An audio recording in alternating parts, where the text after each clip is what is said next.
कृष्णा गाडगीळ आणि sons limited 1832 पासून। राज्यभरात पावसाचं थैमान। अहिल्यानगर, जालना, नांदेड, छत्रपती संभाजीनगर, धाराशिव, सोलापूर या जिल्ह्यांमध्ये मुसळधार पाऊस। शेतकऱ्यांवर सध्या आसमानी संकट आणखी गडद। राज्य सरकारच्या मदतीकडे सर्वांचं लक्ष।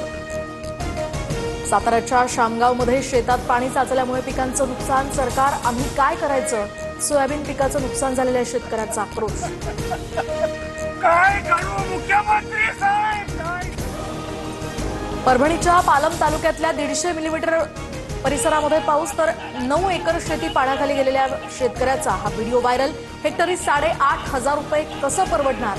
शेतकऱ्याचा सवाल। 80 ते 90 रुपयांमध्ये 1 गुंठा जमीन कशी नीट करायची? हेक्टरी 50,000ची मदत द्या। बीड जिल्ह्यातल्या शेतकऱ्यांचं आष्टीच्या तहसीलदारांना निवेदन। परभणीच्या गंगाखेड तालुक्यातील गौडगाव या ठिकाणी दुसऱ्यांदा ढगफुटीसदृश पाऊस। कापूस, सोयाबीन पाण्याखाली गेल्यामुळे शेतकऱ्यांचा टाहो। व्हिडिओ सोशल मीडियावर व्हायरल। जालन्याच्या जाफराबाद तालुक्यामध्ये मुसळधार पावसामुळे शेतकऱ्यांचं प्रचंड नुकसान। ऊसाचं पीक जमीनदोस्त झाल्यामुळे शेतकऱ्यांपुढे आता आर्थिक संकट। धाराशिवमध्ये पूल वाहून गेल्यामुळे दूध ओतून देण्याची शेतकऱ्यावर वेळ। डेअरीला दूध घालता येत नसल्यामुळे शेतकऱ्यांना 120 लिटर दूध नदीत ओतून दिलं। सीना नदीला आलेल्या पुरामध्ये विद्यार्थ्यांच्या वह्या पुस्तकांचंही नुकसान। विद्यार्थ्यांवर वह्या पुस्तकं सुकवण्याची वेळ। विद्यार्थ्यांना आता नव्यानं वह्या पुस्तकं देण्याचीही मागणी। धाराशिव तालुक्यामध्ये राम नदीला पूर। 2.5 महिन्यांपासून शिलवडी गावाचा संपर्क तुटला। 2.5 महिन्यांपासून विद्यार्थ्यांना शाळेत जाता आलं नाही आणि ही गंभीर बाब आता समोर।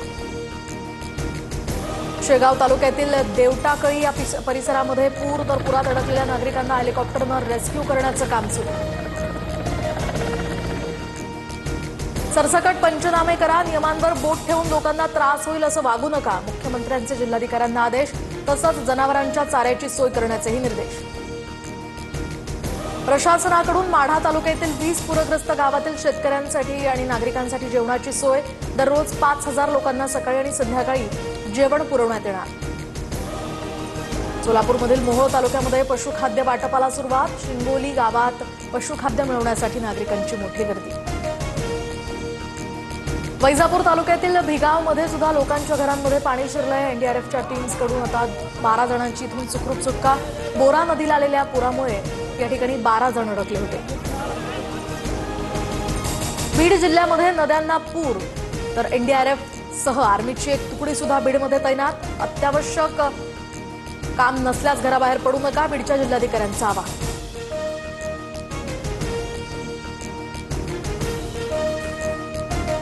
नांदेडमध्ये गोदावरी नदीनं ओलांडली धोक्याची पातळी। नवघाट ओसरणीला जोडणारा पूल पुराच्या पाण्याखाली।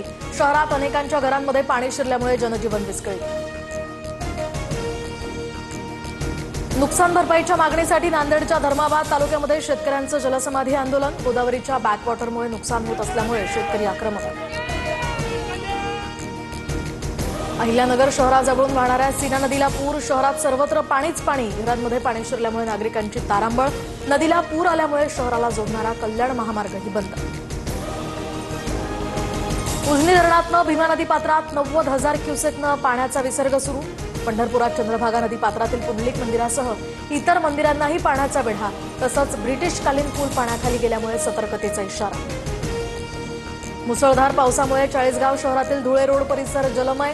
शहरातील रस्त्यांना नदीचं स्वरूप, तर आदर्श कॉलनीमधील लोकांच्या घरांमध्ये आणि दुकानांमध्ये पाणी शिरलं। पालघरमधील मोडकसागर, मध्य वैतरणा आणि तानसा धरणामधनं पाण्याचा विसर्ग, तर सूर्या, पिंजाळ, वैतरणासह इतर नद्या इशारा पातळीवर। नदीकाठच्या गावांनाही सतर्कतेचा इशारा। हवामान खात्याकडून ठाणे जिल्ह्याला रेड अलर्ट, तर मुसळधार पावसामुळे उल्हास नदीच्या पाणी पातळीमध्ये वाढ। प्रशासनही अलर्ट मोडवर। नागरिकांना सतर्कतेच्या सूचना। छत्रपती संभाजीनगरच्या गंगापूर तालुक्यामध्ये ढगफुटीसदृश पाऊस। जायकवाडी धरणाचे आपत्कालीन दरवाजे उघडले। 1,70,000 क्युसेकनं पाण्याचा विसर्ग। सर्व 27 दरवाजे उघडल्यामुळे गोदावरी नदीला पूर। नाशिकच्या रामकुंड परिसरामध्ये पाणी साचलं। गंगापूर धरणातनं 5,447 क्युसेकनं पाण्याचा विसर्ग। नदीकाठच्या लोकांना प्रशासनाकडून सतर्कतेचा इशारा। पुणे सोलापूर राष्ट्रीय महामार्गावर वाखरी गावाच्या हद्दीमध्ये भीषण अपघात. चालकाचं नियंत्रण सुटलेल्या या ठिकाणी भरधाव टेम्पो दुसऱ्या टेम्पोवर धडकला. अपघातात एका जणाचा मृत्यू. अभिनेता विजय थलापतीच्या रॅलीमध्ये चेंगराचेंगरी. लहान मुलांसह 39 जणांचा मृत्यू, 50हून अधिक जण गंभीर जखमी. तामिळनाडूच्या करूरमधली ही दुर्घटना. विजयकडून मृतांच्या कुटुंबियांना प्रत्येकी 20 लाखांची मदत दिली जाणार. पीव्हीआरमध्ये भारत पाक मॅच दाखवण्यास मनसे आणि ठाकरे सेनेचा विरोध. पीव्हीआरमध्ये भारत पाक मॅच दाखवली जाणार नाही. पीव्हीआरच्या सिनियर व्हाईस प्रेसिडेंट आणि प्रोग्रामिंग हेडशी चर्चा केल्याची अखिल चित्रेंची माहिती. पूना गाडगीळ आणि सन्स लिमिटेड 1832 पासून.